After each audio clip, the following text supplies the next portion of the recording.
போவாங்க. நேற்று பார்த்தீங்கன்னா அவங்க வேலை வீட்டில் செவ்வாய்க்கிழமை புதன்கிழமை ஆஃபீஸ் போவாங்க. ஆனால் நான் தான் குழந்தை 7:30 வரைக்கும் பார்த்துட்டேன். ஆனால் இன்றைக்கி பிரேயர் எங்கள் வீட்டில், அதனால் அவங்க சொன்னாங்க 7:30 வரைக்கும் இங்கே இருக்க முடியும்.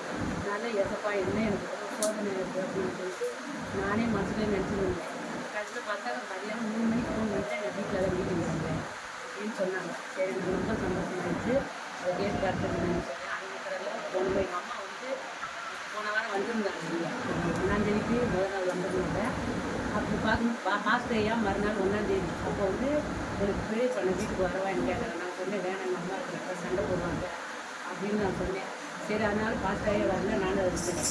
மறுநாள் காலையில் பார்த்தா ஞாயிற்றுக்கிழமை எப்படியா இருந்தாலும் சர்ச்சுக்கு போகணும். நைட் வந்து எங்கள் வீட்டுக்காரு உங்கள் அம்மா இருக்கிறனால நீ வராமல் இருக்கக்கூடாது, நான் முக்கியமாக உங்கள் அம்மா முக்கியமா அப்படின்னு எங்கள் வீட்டுக்காரர் கேட்டாங்க. அதுக்கப்புறம் எங்கள் அம்மா சொல்லுது என் பேச்சு கேட்பேன் அவர் பேச்சு. நான் சொன்னேன் எங்கள் வீட்டுக்காரர் தான் எனக்கு முக்கியம், இருந்தாலும் நீங்கள் சண்டை போட்டாலும் எனக்கு எப்படியா இருந்தாலும் பரவாயில்ல, எங்கள் வீட்டுக்காரத்தை கடைசி வரை இருந்து பார்ப்பாங்க, நீங்கள் வந்து கொஞ்ச நாளைக்கு விட்டு போய் நான் மனசுலேயே நினச்சி ப்ரே பண்ணேன். நாளைக்கு நான் காலையில் போவேன், ஏதாவது இருந்தால் நீங்கள் தான் பார்த்துக்கணும். அது மாதிரி இல்லை, வந்துட்டு நான் வர வரைக்கும் எங்கள் அம்மா எந்த சண்டையும் போடல.